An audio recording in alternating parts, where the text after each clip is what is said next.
नमस्ते, आप सभी का स्वागत है मेरे इस चैनल में चिराग दशरथी। और हम बात कर रहे हैं मई मंथ कैसा रहेगा, और हम कन्या लग्न और राशि के लिए बात करेंगे। कन्या वालों के लिए बहुत इंपॉर्टेंट है, बहुत इंपॉर्टेंट है, क्योंकि जुपिटर का एक ट्रांजिट हुआ है जो उनके भाग्य भुवन में है। मई मंथ में सूर्य 14 मई को ट्रांजिट कर रहे हैं। वो अपनी उच्च राशि से भाग्य भुवन में गुरु के पास जाएंगे, फिर गुरु अस्त के हो जाएंगे।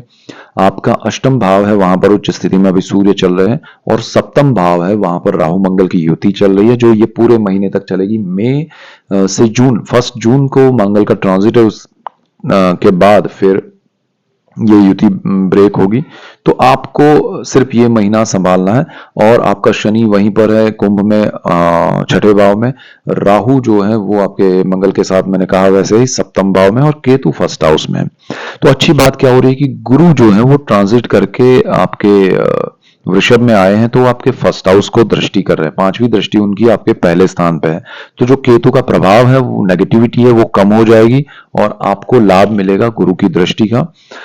आपके अंदर पॉजिटिविटी बढ़ेगी, आप सही गलत को पहचान पाएंगे। बहुत सारी ऐसी चीजें हैं जो केतु फर्स्ट हाउस में आने के बाद आपने की है, बहुत नेगेटिव सोचा है, बहुत सारी आपने अगर कुछ एक्शन लिए हैं जो आपने सही नहीं किए हैं, तो ये अंडू का टाइम है। वो आपको रियलाइज होगा कि मैंने ये गलती की, मैंने वो गलती की, एंड गुरु जो है वो आपको यहाँ पर बहुत पॉजिटिविटी देंगे, और सही चीजों को सही तरह से परखने का मौका देंगे, और सही चीजों को, सही लोगों को आप परख के उनके साथ उनका सपोर्ट ले पाएंगे, उनके साथ जुड़ पाएंगे।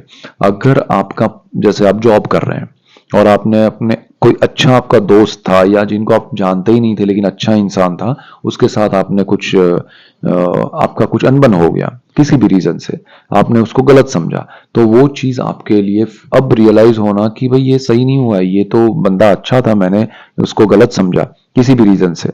तो वो जो भी स्थिति है वो बदल जाएगी, और आप उनके साथ जाकर आप जुड़ेंगे। चाहे वो आप सॉरी बोले या ना बोले, लेकिन वो जुड़ना पॉसिबल बनेगा, अच्छाइयां आपके साथ जुड़ेगी, जो नेगेटिविटी है वो दूर होगी।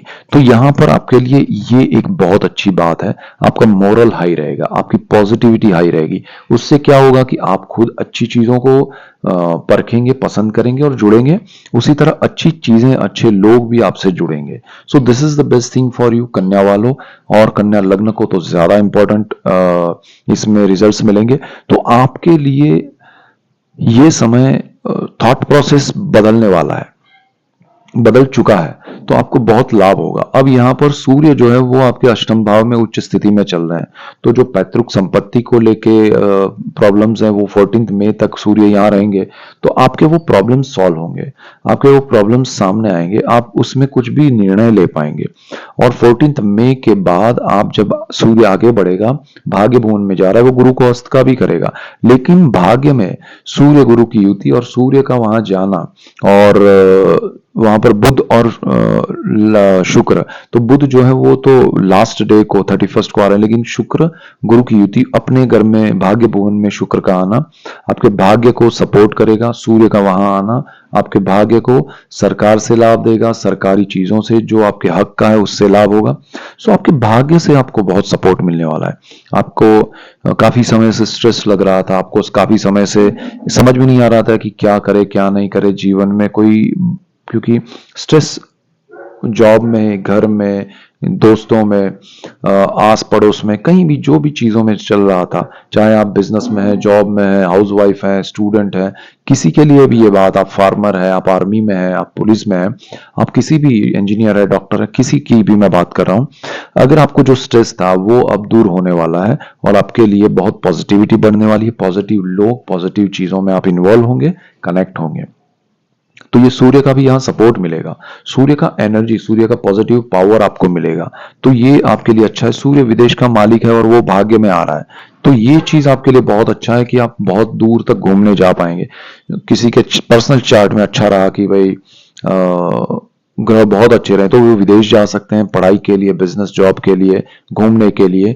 लेकिन अगर ज्यादा अच्छा नहीं रहा पर्सनल चार्ट तो ये सूर्य तो आपको विदेश के लिए अच्छा विदेश में जो लोग रहते हैं उनका वीजा 14 मई के बाद आ सकता है, उसमें बढ़ सकता है, उसमें आपके ग्रीन कार्ड मिल सकते हैं, आपको सारी चीजें पॉजिटिव मिल सकती है। लेकिन अगर आपके ग्रह अच्छे नहीं रहे, आपकी दशा अच्छी नहीं रही, तो सूर्य आपको एक स्टेट से दूसरे स्टेट में भेज सकता है जो आपके लिए अच्छा हो सकता है, आपको दूसरे शहर में भेज सकता है। तो आपके लिए ये सारी चीजें पॉसिबल है। और जिनका परमानेंट रेजिडेंसी का प्रॉब्लम है और आपके ग्रह अच्छे हैं, समय अच्छा है, वो भी पॉसिबल बन जाएगा। So don't worry.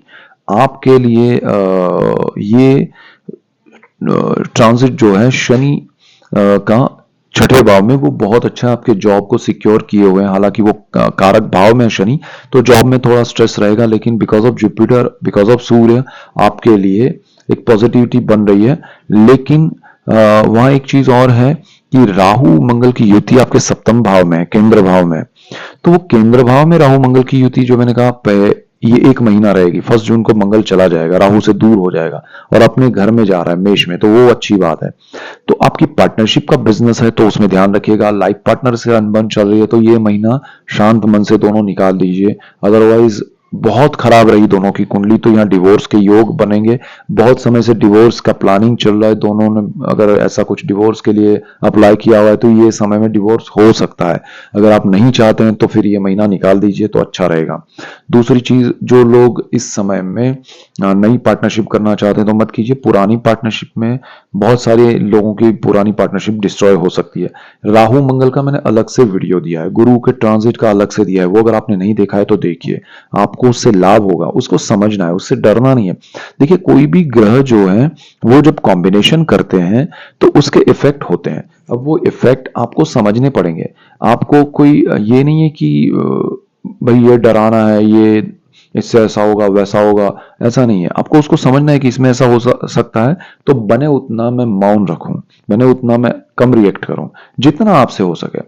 अब देखिए, ग्रहों की स्थिति है तो आप रिएक्ट तो करेंगे, लेकिन जितना आप कंट्रोल कर पाए उतना आपको मेडिटेशन, प्राणायाम, पूजा पाठ करते हैं आप, मंत्र डेली मंत्र जाप करते हैं, नाम जाप करते हैं, तो वो एनर्जी भी आपको सपोर्ट करती है, तो आप वो कंट्रोल कर पाते हैं। तो उसको करने के लिए आप प्रयत्न कीजिए। आपका ये समय में पूजा अर्चना बढ़ा दीजिए, आपका मेडिटेशन, प्राणायाम, योगा वो बढ़ा दीजिए, तो उससे आप वो चीजें कंट्रोल कर पाएंगे। अदरवाइज अगर आप कंट्रोल नहीं कर पाए तो फिर यही ग्रह आपको कंट्रोल करेंगे और फिर आप उसमें लॉसेस देखेंगे। और देखिए, अच्छा समय जब आएगा तो वो जो लॉस है वो रिकवर करने में जाएगा।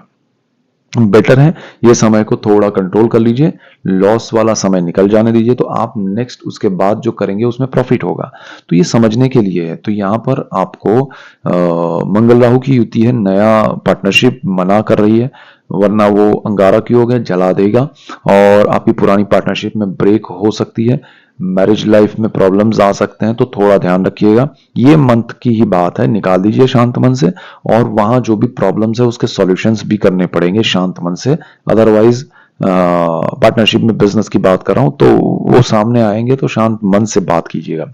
इसके अलावा आप हायर स्टडीज में जाना चाहते हैं, आप अपना घर लेना चाहते हैं, अपने जीवन में भाग्य से आपको घर मिल सकता है, प्रॉपर्टी मिल सकती है, जमीन, मकान, वाहन मिल सकता है, आपको माता से आशीर्वाद मिल सकते हैं, पिता के आशीर्वाद मिलेंगे। सो आपके लिए पिता का आशीर्वाद बहुत बड़ा मिलने वाला है, आपके जीवन में सुख समृद्धि आएगी। तो यहाँ पर आपको परिवार से भी लाभ होगा और माता पिता से भी लाभ होगा। आपको अपने जॉब या बिजनेस में थोड़ी चीजें मैंने कहा वो ध्यान रख के चलना है, भाग्य का सपोर्ट मिल रहा है, पार्टनरशिप में ध्यान रखना है। ओवरऑल बहुत अच्छा है। So that's it for today. Keep watching Chirag astrology. Thank you for watching. God bless you and good bye. Thank you.